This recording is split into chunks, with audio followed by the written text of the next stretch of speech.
really getting my body and my mind into a much better place. Not really sure where we are standing. Bahrain, preseason. The sun hasn't even fully risen over the desert circuit. And yet, the most explosive story of 2026 is already written. Not in a steward's room, not in a press conference, not in a team radio, in a spreadsheet. The FIA pressed publish, and in that single moment, Ferrari's most guarded secrets were laid bare for every rival, every analyst, every garage on the grid to see. This is definitely, for me, obviously gone through quite a bit. But here's what nobody is talking about. The data didn't just expose the SF26, it exposed what's happening inside the red garage. Can Charles Leclerc's dominance of this car survive a 7-time world champion sitting 12 meters away? And did the FIA just accidentally light the fuse on Formula One's most dangerous internal rivalry? Stay with me, because this story is only just beginning. The second week of testing in Bahrain started like any other preseason day. Long runs, variable fuel loads, hidden programs, teams hiding everything. Then the FIA did something cold, something technical, something that in any other season would have passed without comment. They published aggregated technical metrics under the new 2026 regulatory framework. Top speed data, electrical energy deployed per lap, ERS usage curves, low-speed traction patterns. On paper, routine transparency. But when those numbers were cross-referenced with Leclerc's fastest laps, the story stopped being technical and became something else entirely. Because the data showed one thing with brutal clarity. The SF26 was not just legal, it was operating in a different dimension to everyone else on the electrical side. On a track where traction out of slow corners is everything, where the main straight punishes any deficit in electrical power, Ferrari didn't suffer. Ferrari dominated. But that was just the start, because the telemetry circulating among analysts pointed to a gain of close to 4/10 on the straight alone. And it wasn't a lighter aerodynamic load, it wasn't a lucky run, it was architecture, it was philosophy, it was the way the car deployed its energy. Earlier activation, more aggressive delivery, 0 to 200 kilometers per hour continuous, not gradual. The paddock began to murmur. Rivals started reviewing their own energy maps. And then came the second layer, because when the FIA publishes numbers that show one team has a clear advantage in the most critical area of the new regulations, the whisper network activates. No formal investigation, no accusatory statement, no official warning, just scrutiny and an implicit message echoing through every garage on the grid. We know exactly what you're doing. Ferrari confirmed the car was legal. The data backed that up. No ambiguity, no gray areas. Clean, compliant, untouchable. And for a moment, it felt like the story ended there. Ferrari fast, Ferrari legal. Move on. But the data didn't just compare Ferrari to its rivals. It compared driver to driver within the same team. And that is where the story gets dark. Because in this second week in Bahrain, Charles Leclerc wasn't just fast, he was the absolute reference point of the entire test. 1 minute 34.733 seconds over 130 laps in a single day. Consistent, controlled, confident. And Lewis Hamilton? Going through a different phase entirely. Not crisis, the word everyone wants to use, but it's not that. It's contrast. And in Formula One, contrast, when backed by official published numbers, is more powerful than any accusation. Here is the truth that nobody wants to say out loud. The SF26 was not built as a neutral canvas. It arrived in Bahrain with a defined identity.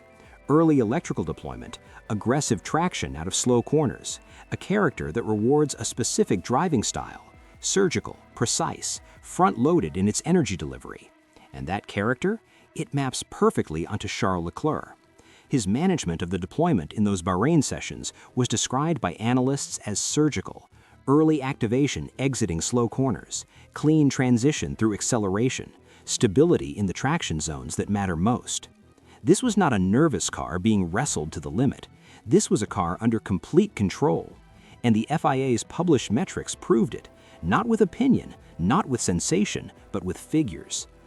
Lewis Hamilton arrived in Bahrain with one message burned into his preparation: compete from day one. No long adaptation windows, no grace periods. He carries 7 world championships. He has reinvented himself at every team he has joined. But here's what changed the equation. When official metrics are on the table, the comparison is no longer subjective. It is no longer different fuel loads or different programs being run. It becomes quantified electrical efficiency, registered top speed, measurable acceleration curves. And in that public photograph, Leclerc is synchronized. Hamilton is still searching.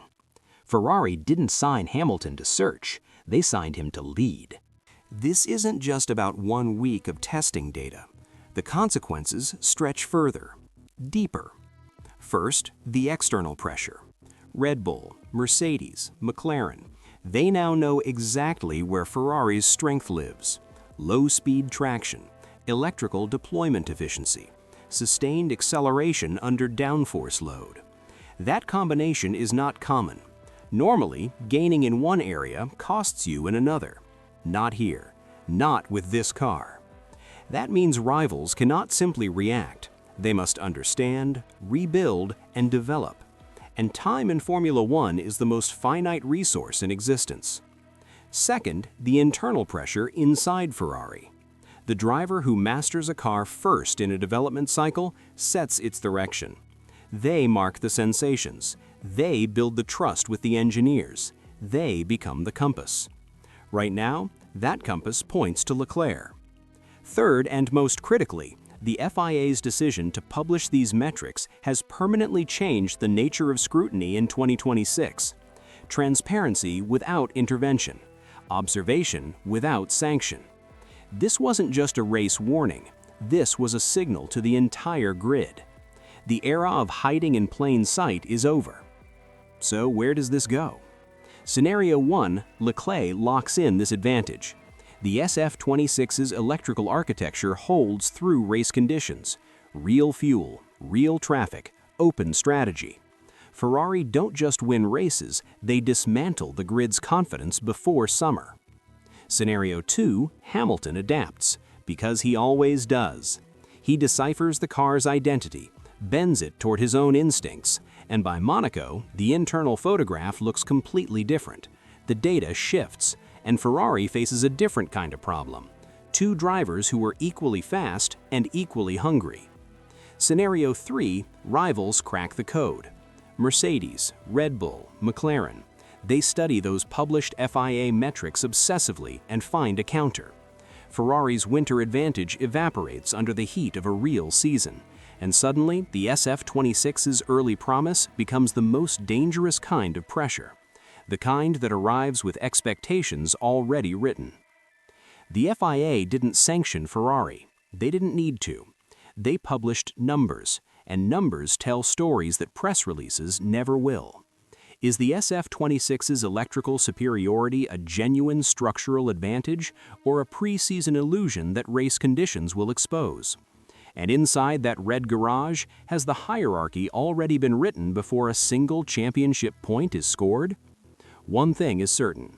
Bahrain didn't hand out trophies, but it handed out something far more powerful: information. And in Formula One, information is the weapon that wins before the lights even go out.